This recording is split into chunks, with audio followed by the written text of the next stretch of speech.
आखिर हम पर हमला कौन करवा सकता है? मिस्टर जोशी और हर्षद मेहरा इस वक्त मुंबई की लीलावती हॉस्पिटल में थे। गैस लीक धमाके में मिस्टर जोशी और हर्षद मेहरा घायल हो गए थे, लेकिन सही वक्त पर हॉस्पिटल पहुंचने की वजह से दोनों बच गए। हर्षद को लग रहा था कि कुक या किसी और नौकर की लापरवाही से गैस ऑन रह गई होगी, जिससे यह हादसा हुआ। लेकिन अभी अभी इंस्पेक्टर शेखावत ने दोनों को बताया कि गैस की पाइप को काटा गया था। ये सुनकर दोनों हैरान रह गए। आपको किसी पर शक है या आपका कोई दुश्मन हो सकता है? इंस्पेक्टर के सवाल ने दोनों को सोचने पर मजबूर कर दिया। बिजनेस वर्ल्ड में छोटी मोटी राइवलरी तो होती रहती है सर, हम किस किस का नाम लेते फिरें? इंस्पेक्टर शेखावत को थोड़ा अजीब लगा कि हर्षद के बजाय मिस्टर जोशी जवाब दे रहे थे। उन्होंने मिस्टर जोशी की तरफ देखा। वैसे क्या मैं जान सकता हूँ कि आप हैं कौन और मिस्टर मेहरा की जगह आप जवाब क्यों दे रहे हैं? मैं मिस्टर हर्षद मेहरा का पर्सनल सेक्रेटरी हूँ और साथ ही इनका एक्स लॉयर भी रह चुका हूँ, इसीलिए इनके बिहाफ में जवाब दे रहा हूँ। तभी हर्षद बीच में बोल पड़ा। और ये मेरे बचपन के दोस्त भी है। वैसे मुझे किसी पर शक है जो मेरी जान लेने की कोशिश कर सकता है। कौन? मेरा बेटा कबीर मेहरा, वो मुझे मारने की कोशिश कर सकता है। हर्षद मेहरा के मुंह से अपने बेटे का नाम सुनकर मिस्टर जोशी और इंस्पेक्टर शेखावत दोनों चौंक गए। मिस्टर जोशी कुछ बोलने ही वाले थे कि हर्षद ने हाथ उठाकर उन्हें चुप करवा दिया। तभी इंस्पेक्टर शेखावत ने सवाल किया। क्या मैं जान सकता हूँ कि आपको ऐसा क्यों लग रहा है कि आपका अपना बेटा आपकी जान लेने की कोशिश करेगा? पैसा, ताकत, मेरा एम्पायर को पाने की लालच इंसान से कुछ भी करवा सकती है। कल ही मैंने अपने बड़े बेटे कबीर को अपने एम्पायर का वारिस न बनाकर अपनी छोटी बेटी सना को वारिस बनाया है। इसी कारण वो मुझ पर हमला करवा रहा है। वो दौलत के लिए किसी भी हद तक जा सकता है। मोक्ष अपने विला में वापस लौटा। उसके चेहरे पर एक अजीब सी मुस्कान थी। राजू ने उसे मुस्कुराते हुए देखा तो वो बस देखता ही रह गया। राजू ने कभी भी मोक्ष को इतना खुलकर मुस्कुराते हुए नहीं देखा था। लगता है आज तुमने जमकर पार्टी की है। राजू की आवाज सुनकर मोक्ष सना के ख्यालों से बाहर आ गया और उसने राजू की तरफ देखा। तुमने कुछ कहा क्या? राजू मोक्ष को बस देखता रह गया। आपको तो शराब चढ़ती ही नहीं है, तो फिर आज कैसे चढ़ गई? क्या बकवास कर रहे हो? मैं होश में ही हूँ। नहीं, आप होश में नहीं हो बॉस। कुछ तो आपके साथ जरूर हुआ है। आपके गाल भी गुलाबी हो गए हैं। मोक्ष ने अपने गाल को छुआ। वो बाहर ठंड है ना, इसलिए गुलाबी हो गए। और तुम ये फालतू की बकवास बंद करो, वरना इस बार तुम्हारी आवाज के साथ साथ तुम्हें भी गायब कर दूंगा। राजू वहाँ से भागने ही जा रहा था कि उसका पैर फिसला और वो गिरने ही वाला था कि मोक्ष ने मुस्कुराते हुए चुटकी बजाई। राजू का शरीर बैलेंस हो गया। राजू के चेहरे पर मुस्कान आ गई। वो बच गया था। Thank you boss. लेकिन तभी अचानक जादू गायब हो गया और राजू धड़ाम से जमीन पर गिर गया। ये देख मोक्ष एकदम से सरप्राइज हो गया। उसे कुछ समझ नहीं आ रहा था। राजू गुस्से से लाल हो चुका था। बॉस, अगर आपको गिराना ही था तो फिर बचाया क्यों? राजू ने मोक्ष के माथे पर टेंशन की लकीरें देखी। उसने मोक्ष के चेहरे पर चिंता महसूस की। क्या हुआ बॉस? आप इतने टेंशन में क्यों हैं? मोक्ष तुरंत घूमा और उसने हॉल में बिखरी चीजों को देखा और चुटकी बजाई, लेकिन जादू जैसा कुछ भी नहीं हुआ। मोक्ष और ज्यादा टेंशन में आ गया। वो बार बार चुटकी बजा रहा था, लेकिन कोई भी जादू नहीं हो रहा था। नहीं नहीं नहीं नहीं नहीं नहीं नहीं नहीं, ये नहीं हो सकता है। वो फिर से बार बार चुटकी बजा रहा था, लेकिन उसकी जिन्नी शक्तियां काम नहीं कर रही थी। राजू भी ये देखकर टेंशन में आ गया। ये आपकी शक्तियों को क्या हो गया है? मोक्ष ने मुड़कर राजू की तरफ देखा। राजू को मोक्ष के चेहरे पर डर साफ दिखाई दे रहा था। तभी राजू की नजर मोक्ष की गर्दन पर गई। आपका लॉकेट कहाँ है? लॉकेट का नाम सुनते ही मोक्ष ने तुरंत अपनी गर्दन पर हाथ घुमाया। उसका लॉकेट गले में नहीं था। उसके होश उड़ गए। मेरा लॉकेट? वो इधर उधर लॉकेट को ढूंढने लगा। वो हर चीज को उठाकर यहाँ वहां देखने लगा। उसके चेहरे पर डर और चिंता दोनों थे। राजू भी इधर उधर देखने लगा। दोनों ने आधे घंटे तक पूरा घर छान मारा, लेकिन उन दोनों में से किसी को भी लॉकेट नहीं मिला। शायद आप जिस पार्टी में गए थे वहीं कहीं गिर गया होगा। उस क्लब में फोन कीजिए, शायद उन्हें मिल गया होगा। कल मैं पार्टी में नहीं गया था। वो लॉकेट किसी और को नहीं मिलना चाहिए। वो लॉकेट मेरे चिराग से कनेक्टेड है। अगर वो लॉकेट किसी और को मिल गया तो उन्हें चिराग भी मिल जाएगा। मोक्ष को कल रात के बारे में याद आया कि वो सना के विला में था। उसे याद आया कि लड़ते वक्त उसका लॉकेट कहीं गिर गया होगा। वो तुरंत सना के विला जाने के लिए बाहर की तरफ भागा। कुछ देर बाद मोक्ष सना के विला के अंदर था। सना का विला बंद था, इसलिए मोक्ष बालकनी से अंदर आया। लेकिन जैसे ही उसने हॉल को देखा तो वो चौंक गया। उसने देखा कि हॉल एकदम खाली था, जैसे वहां कुछ हुआ ना हो। हॉल में हर चीज अपनी जगह पर थी। ये सारी लाशें कहाँ गायब हो गई? कहीं इफरित तो यहाँ नहीं आया था? उसे लॉकेट मिल तो नहीं गया? इस ख्याल से मोक्ष कांप उठा। मोक्ष तुरंत इधर उधर देखने लगा और लॉकेट को खोजने लगा। तभी उसे याद आया कि वो लॉकेट मोक्ष से भी कनेक्ट है। उसने तुरंत अपनी आंखें बंद की और लॉकेट के बारे में सोचने लगा। तभी उसे महसूस हुआ कि लॉकेट उसके आसपास ही है। तुरंत उसने अपनी आंखें खोल ली। लॉकेट यहीं कहीं है। उसने अपना हाथ आगे किया और लॉकेट के बारे में सोचा। तो तभी उसे घर के एक कोने में नीली रोशनी महसूस हुई। तो तुम यहाँ हो?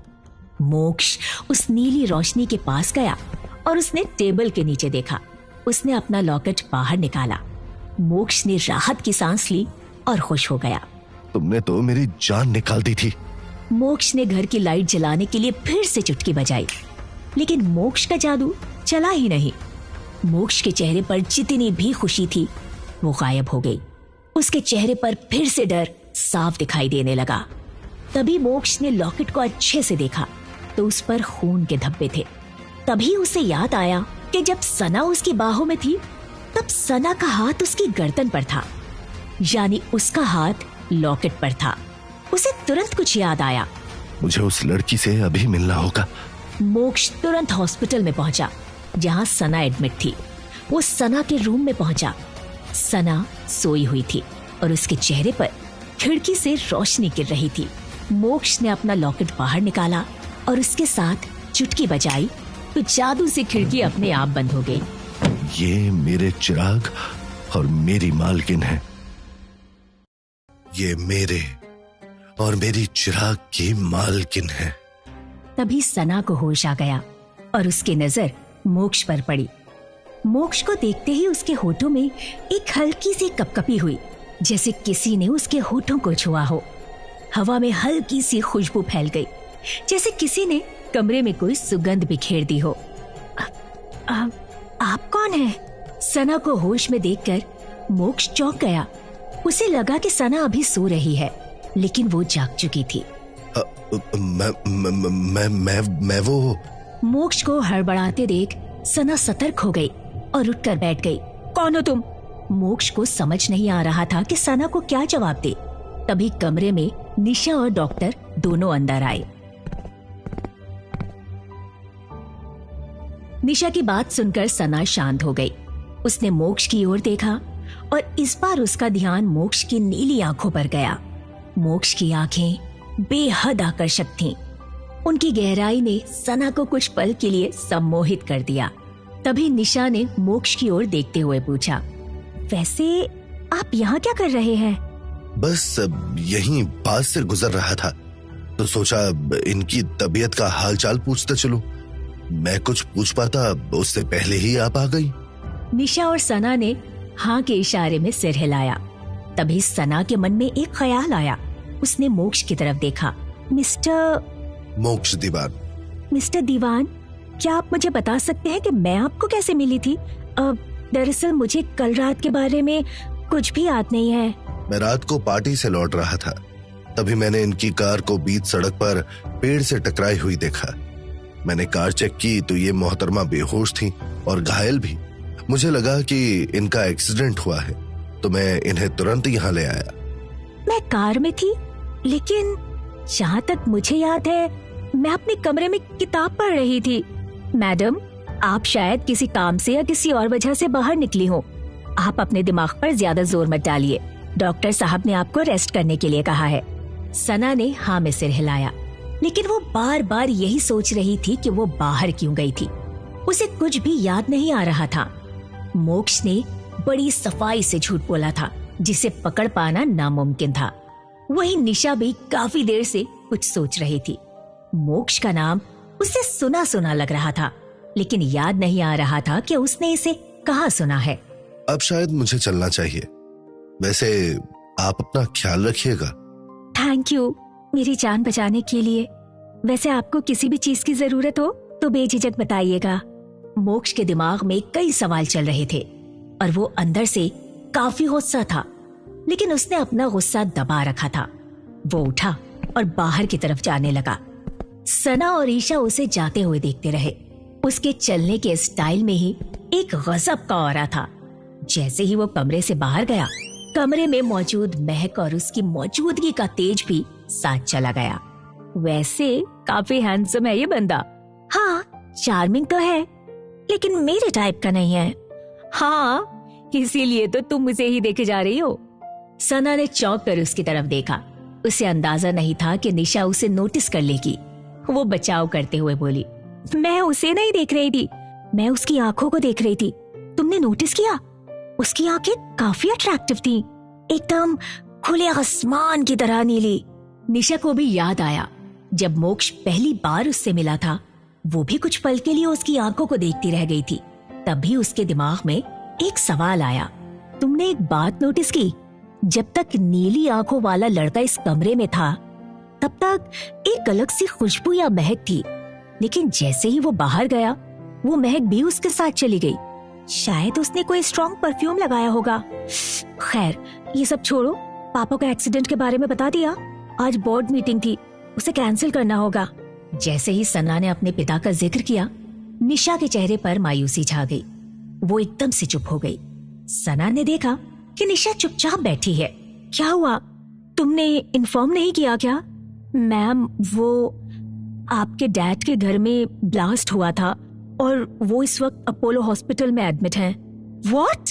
पुलिस की 4 से 5 जीपें कबीर मेहरा के मेंशन के मेन डोर के बाहर आकर रुकती हैं। पुलिस जीपों को देखकर सभी बॉडीगार्ड हैरान हो जाते हैं। पुलिस की जीप से इंस्पेक्टर शेखावत नीचे उतरते हैं और मेंशन के अंदर जाने ही वाले होते हैं कि तभी कबीर का एक सिक्योरिटी इंचार्ज खान उनके रास्ते में आकर खड़ा हो जाता है। कहिए ऑफिसर, आपको किस काम से यहाँ आना पड़ा? इंस्पेक्टर शेखावत ने खान को ऊपर से नीचे तक देखा। खान दिखने में किसी पहलवान से कम नहीं था। उसने एक ब्लैक सूट पहन रखा था, लेकिन वो इतना टाइट था कि उसके बाइसेप्स साफ नजर आ रहे थे। इंस्पेक्टर शेखावत ने खान के सिर पर चोट का निशान भी नोटिस किया। मैं कबीर मेहरा से मिलने आया हूँ। दरअसल मिस्टर हर्षद मेहरा पर जानलेवा हमला हुआ है। इस सिलसिले में मुझे उनसे पूछताछ करनी है। ये सुनकर खान के चेहरे पर हल्की टेंशन आ गई, जिसे शेखावत ने भांप लिया। क्या हुआ? कोई समस्या है? खान ने तनाव में शेखावत को देखा और कुछ सोचने के बाद फैसला किया। आप आइए, मेरे साथ आइए। खान इंस्पेक्टर शेखावत को एक कमरे में ले गया। जैसे ही शेखावत कमरे में पहुंचे, वहाँ का माहौल देखकर वो हैरान रह गए। कमरे में कबीर अपने बिस्तर पर सोए हुए थे। उन्हें एक IV बोतल लगी हुई थी और 2 डॉक्टर उनका इलाज कर रहे थे। कमरे में उनकी पत्नी रिधिमा भी मौजूद थी। ये सब चल क्या रहा है यहाँ? इंस्पेक्टर शेखावत की आवाज सुनकर रिधिमा का ध्यान उनकी ओर गया। वो शेखावत के पास आई और मुस्कुरा कर उनकी तरफ देखा। मिसेस मेहरा, क्या आप मुझे बता सकती हैं कि यहाँ क्या हो रहा है? जी सर, कल रात मेरे हस्बैंड कबीर मेहरा पर जानलेवा हमला हुआ था। What? इंस्पेक्टर शेखावत बुरी तरह चौंक गया था। वो यहाँ कबीर मेहरा से पूछताछ करने और उसे गिरफ्तार करने आया था, लेकिन यहाँ तो खुद कबीर पर हमला हुआ था।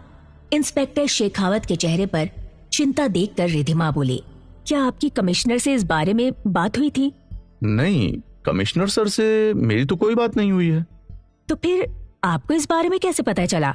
मैं तो यहाँ मिस्टर कबीर से पूछताछ करने आया था। किस सिलसिले में? कल रात किसी ने हर्षद मेहरा को जान से मारने की कोशिश की थी। What? इंस्पेक्टर शेखावत ने रिधिमा को सब कुछ बताया। लेकिन उसने ये बात छुपाई कि हर्षद मेहरा को अपने ही बेटे पर शक है। रिधिमा शॉक्ड थी। उसने मुड़कर कबीर को देखा जो अभी भी बेहोश था। तभी शेखावत ने सवाल किया, क्या आप मुझे बता सकती हैं कि कबीर जी के साथ असल में हुआ क्या था? कबीर अपने कमरे में किसी से बात कर रहा था। कुछ भी हो जाए, वो चैरिटी किसी भी हालत में चेयरपर्सन नहीं बननी चाहिए। सारे बोर्ड मेंबर्स को अपनी तरफ कर लो, उन्हें लालच दो, या अगर उससे काम ना बने तो उन्हें ब्लैकमेल करो, लेकिन वो लड़की किसी भी हाल में मेहरा ग्रुप्स के वारिस नहीं बन सकती। तभी कबीर के कानों में कदमों की आहट सुनाई दी। उसने मुड़कर देखा तो एक आदमी गन लिए उसके ठीक सामने खड़ा था। उसका आधा चेहरा समुराई मास्क से ढका हुआ था। उसकी आंखें नीले रंग की थीं। तभी उसने अपनी गन उठाई और कबीर पर तान दी। कबीर ने तुरंत जंप मारा। गोली चलने की आवाज सुनकर सभी बॉडीगार्ड्स उस कमरे में आ गए। तभी एक बॉडीगार्ड समुराई मास्क वाले आदमी की तरफ दौड़ा, लेकिन वो मास्क वाला आदमी अपनी जगह पर आराम से खड़ा था। उसने अपनी स्पेशल गन का ट्रिगर दबा दिया और गोली सीधे उस बॉडीगार्ड के पैरों के पंजों पर जाकर लगी। वो बॉडीगार्ड वहीं गिर पड़ा और जोर जोर से चिल्लाने लगा। दर्द से चीखते हुए जैसे ही उसने अपना मुंह खोला, समुराई मास्क वाले ने गन की नली उसके मुंह में डाल दी और ट्रिगर दबाकर उसका खोपड़ा उड़ा दिया। कबीर के सारे बॉडीगार्ड्स ये सब बस देखते रह गए। तभी कबीर चिल्लाकर बोला, हराम खोरो, ऐसे क्या देख रहे हो? खत्म करो इस कमीने को। लेकिन तभी जिस टेबल के पीछे कबीर छिपा हुआ था, उसके कोने से एक गोली टकराई। समुराई मास्क वाले का निशाना चूक गया था। इसके बाद सभी बॉडीगार्ड्स ने उस शख्स पर गोली बरसानी शुरू कर दी, लेकिन गोलियां उसके शरीर को भेद नहीं पा रही थीं। वो उसके शरीर से टकराकर जमीन पर गिर रही थीं। लगता है उसने बुलेट प्रूफ आर्मर पहना हुआ है, इसीलिए कोई गोली उसे छू तक नहीं पा रही। अगर नजदीक जाकर हमला करे या फिर हैंड टू हैंड कॉम्बैट करे तभी उसे नुकसान पहुंचा सकते हैं। सभी ने गोलियां चलाना बंद कर दी और समुराई मास्क वाले आदमी पर टूट पड़े। समुराई मास्क वाले ने गन चलाई, लेकिन गोली खत्म हो चुकी थी। उसने अपने होल्स्टर से एक खंजर निकाल लिया। तभी एक बॉडीगार्ड गन लेकर उसकी तरफ बढ़ा और गोली चलाने ही वाला था कि समुराई मास्क वाले ने उसका हाथ और उंगली पकड़ ली, जिससे वो गोली नहीं चला पाया। इसके बाद उसने उसकी उंगली और कलाई की नसें काट दी।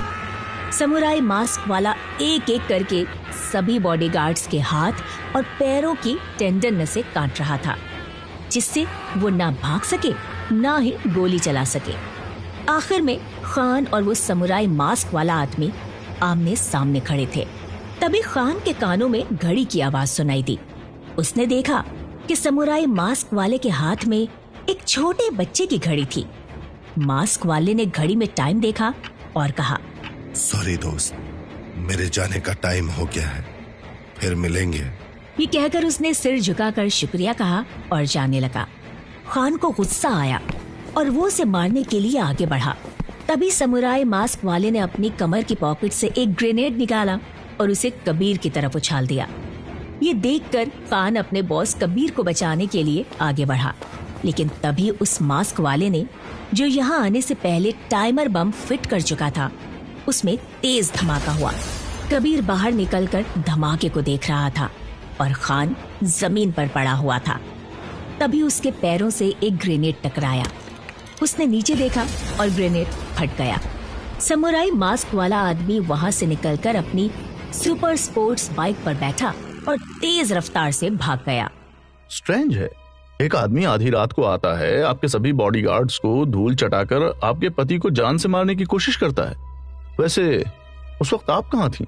रिधिमा ने कबीर पर हुए हमले के बारे में सब कुछ बता दिया, लेकिन शेखावत ये जानना चाहता था कि उस वक्त रिधिमा कहाँ थी। मैं अपनी बहन रितिका के यहाँ ठहरी थी।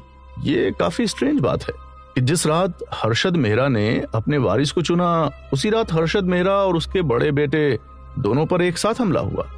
आखिर इन सब के पीछे कौन हो सकता है?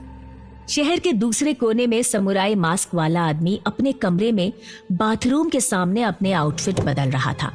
उसने अपना स्लिम 3 पीस सूट पहना और कमरे की तरफ बढ़ गया। तभी एक आदमी उसके पास आया। सर, हमारे जो आदमी उस लड़की को मारने गए थे उनमें से कोई भी फोन नहीं उठा रहा। शायद वो लड़की बच निकली है। लगता है उसकी जिंदगी में कुछ और दिन लिखे हुए हैं, लेकिन कब तक वो अपने आप को बचा पाएगी? लगता है उसे भी मुझे तड़पा तड़पा कर मारना होगा। लेकिन उसे कहाँ पता था जिसे वो मारने के बारे में सोच रहा था वो एक जिन की मालकिन है। क्या वो आदमी मोक्ष के होते हुए सना को मार पाएगा? कौन है ये मास्क वाला आदमी और आखिर वो इन सबको क्यों मारना चाहता है? ये नहीं हो सकता। वो लड़की मेरी मालकिन नहीं हो सकती। इतने सालों तक मैं आजाद था और अब मुझे उस लड़की की गुलामी करनी होगी। मोक्ष अपने ऑफिस रूम में यहाँ वहाँ घूम रहा था और खुद से ही बड़बड़ा रहा था। उसने राजू को अपनी स्थिति बता दी थी। यानी आपने कल रात जिस लड़की की जान बचाई वो अब आपकी मालकिन है और आप अपने जादू का इस्तेमाल तभी कर सकते हैं जब वो आपके आसपास हो। और तो और आपकी सिचुएशन तब तक सही नहीं होगी जब तक आप उस लड़की की तीनों इच्छाएं पूरी नहीं करते। हाँ। तो इसमें हर्ज क्या है? आप उस लड़की की 3 इच्छाएं पूरी कर दीजिए और अपनी शक्तियां वापस पा लीजिए। यही तो मैं नहीं करना चाहता। मैं कोई घरेलू जिन थोड़ी हूँ। मुझे ऊपर वाले ने खुद नर्क की आग से बनाया है और मैं मामूली लोगों की तुच्छ इच्छाएं पूरी करता फिरूं। मेरी भी कोई सेल्फ रिस्पेक्ट है। तो फिर अपनी जिन्नी शक्तियों को भूल जाइए। ऐसे कैसे भूल जाऊं? एक जिन्न की पहचान उसकी जिन्नी शक्तियों से होती है। अगर मेरे पास मेरी शक्तियां ही नहीं होंगी तो फिर मैं जिन कैसा? इसलिए मैं कह रहा हूँ कि आप उस लड़की की तीनों इच्छाओं को पूरा कर दीजिए और अपनी शक्तियां वापस पा लीजिए। जरा सोचिए, अगर आपकी शक्तियां आपको नहीं मिली तो 6 महीने बाद आपके चिराग पर से वो जादू हट जाएगा और अगर वो जादू हट गया तो इफरीत को वो चिराग मिल जाएगा। एक बार उसे चिराग मिल गया तो वो आपको ढूंढकर हमेशा हमेशा के लिए नर्क में कैद कर लेगा। ये सुनकर मोक्ष जमसा गया। राजू की बात एकदम सही थी। अगर चिराग के बारे में इफरीत को पता लग गया तो मोक्ष का वजूद हमेशा हमेशा के लिए मिट सकता था। ठीक है, मैं उस लड़की की तीनों इच्छाएं पूरी करके अपनी शक्तियां वापस लूंगा। ये हुई ना बात। राजू, मुझे उस लड़की के बारे में सारी जानकारी चाहिए। हर एक चीज की डिटेल। उसे क्या पसंद है, उसे क्या नहीं पसंद है, सब कुछ पता करो। जी बॉस। शहर के एक मशहूर पब के अंदर हर कोना रोशनी और म्यूजिक से जगमगा रहा था। हर कोई अपने दोस्तों के साथ मस्ती में डूबा हुआ था। कहीं टेबल्स पर लोग बैठकर ड्रिंक्स के साथ गपशप कर रहे थे तो कहीं डांस फ्लोर पर लोग म्यूजिक बीट्स पर झूम रहे थे। उसी भीड़ में शुभम की नजर एक खूबसूरत लड़की पर गई जो सोफे पर बैठी हुई थी और लगातार उसे ही देख रही थी। शुभम ने अपने दोस्त से कहा, विवेक, वो लड़की मुझे देख रही है। विवेक ने उस लड़की की ओर देखा। सच में वो शुभम को ही देख रही थी। हाँ यार, ये तो तेरी ही तरफ देख रही है। इतनी खूबसूरत लड़की तुझे देख रही है। आज तो कहावत सच हो गई, लंगूर के हाथ में अंगूर। क्या तू भी? अरे मजाक कर रहा हूँ यार। अब यहाँ खड़ा क्या है? जाओ उससे बात कर। शुभम ने हाँ के इशारे में सिर हिलाया और उस लड़की के पास गया। वो उसके सामने वाले सोफे पर बैठ गया। Hi, I am Shubham. Hi, I am Aayna. Shubham को ये नाम थोड़ा अजीब लगा, लेकिन वो उसे प्रभावित करना चाहता था, इसलिए चुप रहा। उसे समझ नहीं आ रहा था कि क्या बात करे। तभी आयना ने उसकी उलझन भांप ली। वैसे तुम बहुत अच्छा डांस करते हो। Thank you. वैसे तुम पर ये ड्रेस बहुत अच्छी लग रही है। Thank you. वैसे मैं इस ड्रेस के बिना भी काफी सुंदर लगती हूँ। ये सुनकर शुभम चौंक गया। उसे उम्मीद नहीं थी कि आयना इतनी बेबाक होगी। वो बस मुस्कुरा दिया। तभी आयना अपनी जगह से उठी और उसके पास आई। क्या तुम देखना चाहोगे कि मैं कितनी सुंदर दिखती हूँ? आयना की बात सुनकर शुभम के होश उड़ गए। उसे समझ नहीं आ रहा था कि वो क्या करे। तभी आयना ने उसका हाथ पकड़ा और उसे कोने की ओर ले जाने लगी। शुभम ने देखा कि वो उसे लेडीज वॉशरूम की ओर ले जा रही थी। उसके मन में ख्याल आने लगे। दोनों अंदर गए। आयना ने दरवाजा बंद किया और शुभम की ओर देखा। शुभम की आंखों में हवस साफ झलक रही थी। अब शुरू करें? मुझे तेरी पसंद नहीं। आईना शुभम के करीब आई और उसे अपनी बाहों में भर लिया। उसने शुभम के होठों पर अपने होठ रख दिए। शुभम इस पल का आनंद ले रहा था कि उसे कुछ अजीब महसूस होने लगा। मुझे क्या हो रहा है? मेरा गला क्यों चल रहा है? मैं इतना थका हुआ क्यों महसूस कर रहा हूँ? शुभम ने होठ हटाने की कोशिश की, लेकिन चाहकर भी ऐसा नहीं कर पाया। उसके पैर कांपने लगे और दिल की धड़कन तेज हो गई। उसने आईना की ओर देखा। उसकी आंखें पूरी तरह लाल हो चुकी थी। शुभम डर गया और उसे धक्का दिया। आईना का चेहरा पूरी तरह बदल चुका था, सफेद और डरावना। उसकी लाल आंखों में अजीब चमक थी और उसके होठों पर मुस्कान। तुम कौन हो? क्यों, तुम मुझसे प्यार नहीं करना चाहते? आईना ने होठ साफ किए और शुभम की ओर बढ़ने लगी। शुभम डर के मारे पीछे हटने लगा। तभी आईना ने हाथ उठाया और शुभम के पैर जमीन पर जम गए। आईना ने अपना मुंह खोला और शुभम के मुंह से धुआं निकलने लगा। वो धुआं दरअसल उसकी आत्मा थी। धीरे धीरे वो धुआं आईना के मुंह के अंदर समा गया। शुभम अब एक निर्जीव लाश बन चुका था। शुक्रिया शुभम, अपनी रूह मुझे देने के लिए। तभी आईना को महसूस हुआ कि कोई पीछे खड़ा है। उसने मुड़कर देखा और उसके होश उड़ गए। उसके सामने जिन्नों का राजा इफरीत खड़ा था। कैसी हो जिन्नात की मल्लिका आयना? इतने सालों बाद जिनके राजा इफरीत को मल्लिका आईना से मिलने खुद आना पड़ा। लगता है इस बार मामला काफी पेचीदा है। मैं चाहता हूँ कि तुम मोक्ष को पकड़ने में मेरी मदद करो। मोक्ष अभी भी आजाद घूम रहा है। मुझे लगा था कि आपने उसे फिर से कैद कर लिया होगा। आईना अपने घुटनों के बल बैठी और इफरीत को सलाम किया। क्या हम कहीं और जाकर बात कर सकते हैं? आईना ने हामी भरी और कुछ ही पलों बाद दोनों एक चाइनीज रेस्टोरेंट में बैठे हुए थे। मोक्ष को तुम जानती हो, वो कोई आम जिन्न नहीं है।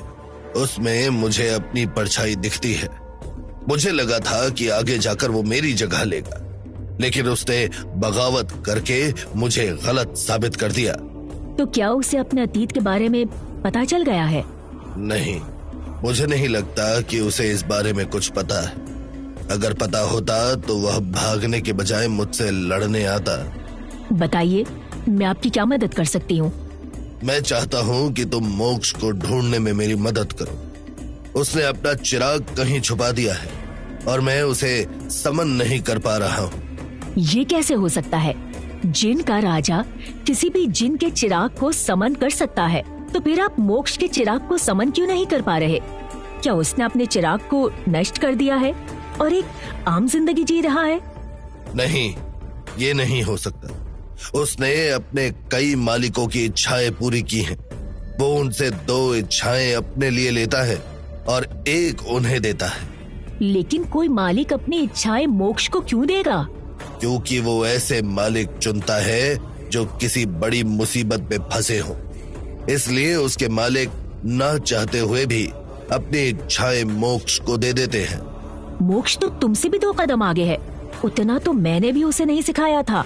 इसलिए मैं यहाँ आया हूँ। तुमने मोक्ष को इतना काबिल जिन्न बनाया है कि तुम्हें उसकी ताकत और कमजोरियां दोनों पता है। इसलिए तुम उसे और उसके चिराग दोनों को ढूंढो, और वो भी मुनाफ को पता चलने से पहले। क्या तुमने मुनाफ को मोक्ष के बारे में नहीं बताया? मुनाफ 10 साल से रियाजत में है, इसलिए उन्हें इस बारे में कुछ भी पता नहीं है। लेकिन अब उनकी रियाजत का समय खत्म हो रहा है। इसलिए मैं चाहता हूँ कि तुम मोक्ष को जल्द से जल्द ढूंढो। अगर मुनाफ को इस बारे में पता चल गया तो वो पूरी जन्नत की दुनिया खत्म कर देगा। वैसे मोक्ष को ढूंढने में मेरा क्या फायदा है? हम जिन्नों की फितरत कभी नहीं बदलने वाली। अपने ही राजा से सौदा करना चाहती हो? आप भी भूल रहे हैं कि मैं भी जिन्नात की रानी हूँ। ठीक है, क्या चाहिए तुम्हें? मोक्ष की रूह। तुम्हें एक जिन्न की रूह चाहिए, वो भी अपने ही शागिर्द की? मैं बस ताकत चाहती हूँ और एक जिन की रूह मुझे सबसे शक्तिशाली बना सकती है, फिर चाहे वो जिन मेरा शागिर्द ही क्यों ना हो। इफरीत अपनी जगह से उठा और उसने आईना की तरफ देखा। ठीक है, मैं तुम्हें मोक्ष की रूह दूंगा। तुम जल्द से जल्द मोक्ष और उसके चिराग को ढूंढो। सना और उसकी सेक्रेटरी निशा इस वक्त हर्षद मेहरा के बंगले में दाखिल हुई। जैसे ही उसे पता चला कि उसके डैड पर हमला हुआ है, वो तुरंत उनसे मिलने पहुंचना चाहती थी। मेहरा मेंशन पहुंचने पर उसने देखा कि वहां पुलिस की भारी तैनाती थी, जिसमें इंस्पेक्टर शेखावत भी मौजूद थे। वहीं हर्षद मेहरा के तीनों बेटे हर्षवर्धन, सिद्धांत और कबीर भी खड़े थे। सना ने देखा कि कबीर के हाथ में प्लास्टर बंधा हुआ है। ये क्या हुआ आपको भैया? कबीर ने अपनी बहन की बात को नजरअंदाज किया, लेकिन सना के सवाल का जवाब हर्षद ने खुद दिया। कल रात तुम्हारे भाई पर किसी समुराई मास्क वाले ने हमला किया था, उसे मारने की कोशिश हुई। What? सना तुरंत अपने पिता हर्षद के पास गई। आप ठीक तो है डैड? कहीं ज्यादा चोट तो नहीं लगी? सना की नजर हर्षद की व्हील चेयर पर पड़ी। अपने पिता को इस हाल में देखकर उसकी आंखें भर आईं। सना, मुझे ज्यादा चोट नहीं आई।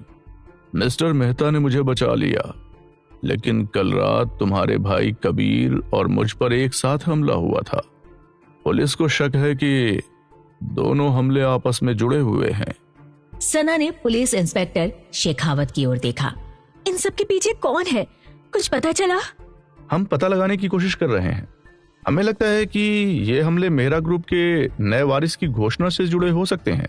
जिस रात घोषणा हुई उसी रात ये हमले हुए। लेकिन सबसे हैरानी की बात यह है कि मेहरा ग्रुप की नई चेयरमैन यानी आप, सना मेहरा, पर कोई हमला नहीं हुआ, जबकि आप सबसे ज्यादा खतरे में थी। तभी सना की सेक्रेटरी निशा ने हाथ उठाया। इंस्पेक्टर शेखावत ने उसकी ओर देखा। आप कुछ कहना चाहती हैं?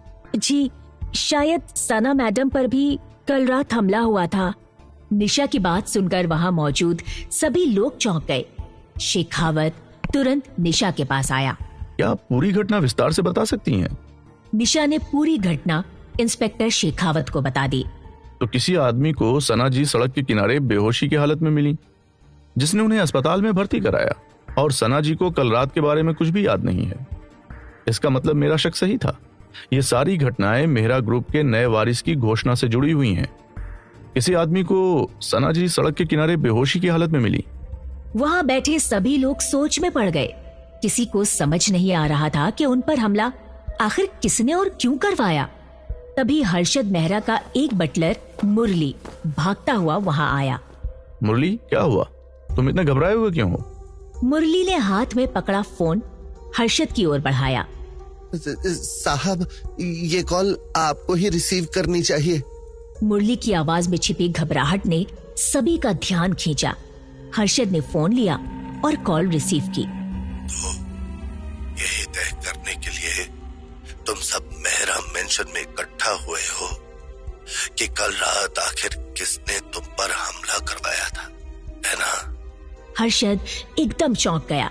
उसने तुरंत फोन स्पीकर पर रखा और शेखावत को इशारा किया। हाँ, स्पीकर पर रख दो। मैं चाहता हूँ कि मेरा मैसेज तुम सभी तक पहुंचे। कल रात तुम सब पर जो भी हमले हुए, उनके पीछे मेरा ही हाथ है। कल रात तुम सब पर जो भी हमले हुए, उनके पीछे मेरा ही हाथ था। ये सुनकर हॉल में मौजूद सभी लोग चौंक गए। माहौल बेहद तनावपूर्ण हो चुका था। शेखावत ने इशारे में हर्षद को बात करने के लिए कहा। तुम कौन हो और तुम चाहते क्या हो? इतनी जल्दी भी क्या है मिस्टर हर्षद मेहरा? अभी तुम्हारे पास 6 महीने बाकी हैं, तब तक जान जाओगे। ये सुनकर हर्षद मेहरा का खून जम गया। उसकी बीमारी के बारे में किसी को कुछ पता नहीं था, पर ये आदमी हर्षद के बारे में सब कुछ जानता था। हर्षद की जीभ लड़खड़ाने लगी। तभी वो समुराई मास्क वाला आदमी फिर बोला।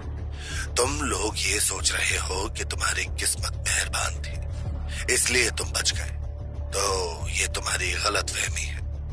अगर मुझे तुम्हें इतनी आसान मौत देनी होती तो मैं तुम्हें बहुत पहले मार चुका होता, लेकिन नहीं, मैं मैं तुम्हें तड़पा तड़पा कर मारूंगा, तब जाकर मुझे सुकून मिलेगा। जाते जाते एक सलाह दूंगा, आज से हर पल को ऐसे जीना जैसे वो तुम्हारा आखिरी हो, क्योंकि किसी भी पल मैं तुम्हें मार सकता हूं। और शेखावत साहब, इसे खुली धमकी ही समझना। फोन कट चुका था। पूरे हॉल में सन्नाटा छा गया। उस आवाज का भारीपन अभी भी सभी के कानों में गूंज रहा था। इंस्पेक्टर शेखावत ने हर्षद मेहरा की ओर देखा। इस आदमी को हल्के में नहीं ले सकते। जिस तरह इसने कबीर सर को घर में घुसकर मारने की कोशिश की है, उसे हल्के में लेना बड़ी गलती होगी। मेरी बात माने तो आप अपनी सुरक्षा बढ़ा लें, हम भी आपको सुरक्षा देंगे। शेखावत ने हर्षद की ओर देखा। उनके चेहरे का रंग उड़ा हुआ था। हर्षद किसी और ही सोच में डूबे हुए थे। शेखावत को लगा कि वो उनकी बात सुन नहीं रहे हैं और डर गए हैं। शेखावत ने उनके कंधे पर हाथ रखा। हर्षद जी, हाँ, माफ करना, मेरा ध्यान नहीं था। तभी सना ने अपने पिता को पानी का ग्लास दिया। आप डरिए मत, आज ही मैं कमिश्नर साहब से बात करके आपको Y+ सिक्योरिटी प्रोवाइड करवाता हूँ। हर्षद मेहरा ने हाँ में सिर हिलाया। हॉल में बैठा हर एक फैमिली मेंबर एक दूसरे को शक की नजरों से देख रहा था। कबीर ने गुस्से में सिद्धांत को गले से पकड़ा और दीवार से सटा दिया। सच बता, इसके पीछे तू तो नहीं है ना? हर्षवर्धन और रिधिमा कबीर से सिद्धांत को छुड़ाने की कोशिश कर रहे थे। छोड़ दो इसे बेबी, ये मर जाएगा। तुम्हारा छोटा भाई है ये, छोड़ो इसे। भाई मैंने कुछ नहीं किया है, मुझे नहीं पता इन सब के पीछे किसका हाथ है। कबीर ने उसका गला छोड़ दिया। सिद्धांत वहीं जमीन पर बैठ गया और जोर जोर से खांसने लगा। कबीर का गुस्सा अभी भी शांत नहीं हुआ था। उसने हर्षवर्धन की तरफ देखा। हर्षवर्धन ने ये नोटिस किया तो उसकी हालत टाइट हो गई। भाई, मैंने सच में कुछ नहीं किया, हम ऐसा सोच भी नहीं सकते। आप ही सोचिए, आपके पास हमारे राज के सबूत हैं, MMS है, तो हम क्यों आपसे पंगा लेंगे? वो सच कह रहा है हने। हमें आपस में लड़ने के बजाय ये सोचना होगा कि वो कौन है जो हमारी मौत की तैयारी कर रहा है। कबीर थोड़ा शांत हुआ। वो कोई आदमी नहीं है, मैंने उसकी आंखें देखी हैं। उसकी आंखों में बदले की आग थी। वो नीली आंखें शैतानी थी। हमें अपने हर दुश्मन के बारे में पता करना होगा, उसे ढूंढना होगा। वो हमें मारे उससे पहले हमें उसे खत्म करना होगा। सना अपने पापा के साथ उनके कमरे में बैठी हुई थी। वो उनकी देखभाल कर रही थी। अरे, मुझे इतनी भी ज्यादा चोट नहीं आई है, तुम यहाँ आकर बैठो। सना उदास चेहरे के साथ अपने डैड के बेड के पास आकर बैठ गई। उसके उदास चेहरे को देखकर हर्षद ने हल्के से उसके गाल पर टपली मारी। तुम आज भी नहीं बदली। तुम्हें पता है जोशी, जब ये छोटी थी और मैं बीमार पड़ता था तो ये पूरा घर सिर पर उठा लेती थी, मेरे सारे काम करने लगती थी और खुद बीमार पड़ जाती थी। लेकिन अब तुम बीमार नहीं पड़ सकती। अब तुम पर मेरा ग्रुप की भी जिम्मेदारी है। मुझे कोई चेयरमैन नहीं बनना पापा। अगर इस चेयर की वजह से आपकी जान को खतरा है तो। अरे, ये गलत बात है। किसी के भी दबाव में आकर अपने हक की चीज किसी को मत देना। और याद रखना, अगर कोई तुमसे तुम्हारा हक छीनने की कोशिश करे तो उसके खिलाफ आवाज उठाना और जरूरत पड़े तो लड़ना भी। लेकिन वेकिन कुछ नहीं। यहाँ बैठो मेरे पास। मुझे तुमसे जी भर कर बात करनी है। कितने सालों से तुमसे खुलकर बात नहीं की। बीमार पड़ना भी एक तरह से फायदेमंद ही है। मैं अपनी बेटी के साथ वक्त बिता सकता हूँ। पापा। ठीक है, वैसे एक बात बताओ, जिस लड़के ने तुम्हें हॉस्पिटल में एडमिट किया वो दिखता कैसा था? What? ये क्या बकवास है? तभी निशा बीच में बोल पड़ी। अरे सर, आपको पता है, जब वो सना मैम से मिलने आया था तो मैम बस उसे देखती ही रह गई थी। सच में? वो इतना हैंडसम था? अरे डैड, ये बढ़ा चढ़ा कर बोल रही है। उसकी आंखें काफी अट्रैक्टिव थी। उसकी आंखें ना नीली थी। जिसकी आंखें इतनी खूबसूरत हों, वो दिखने में हैंडसम तो होगा ही। उसे डिनर के लिए इनवाइट करो। डैड! अरे उसने हमारी बेटी को बचाया है तो उससे मिलना तो बनता है। वैसे उसका नाम क्या था? हर्षद मेहरा के सवाल का जवाब निशा ने दिया। उनका नाम मोक्ष दीवान था। क्या उसका नंबर लिया था? नहीं सर। ओह, कोई बात नहीं। उनके बारे में पता करो और उन्हें डिनर के लिए इनवाइट करो। जी सर। तभी निशा का फोन बजा। निशा ने मोबाइल स्क्रीन पर देखा तो उसकी आंखें चौड़ी हो गईं। उसने हर्षद की तरफ देखा। सॉरी सर, एक जरूरी कॉल है। हर्षद ने हामी भरी। निशा कमरे से बाहर गई और फोन उठाया। सना बिल्कुल ठीक है, किसी मोक्ष दीवान ने उसे बचाया है। हर्षद मेहरा उस आदमी को ढूंढ रहा है। जितनी जल्दी हो सके उसे ढूंढो और खत्म करो।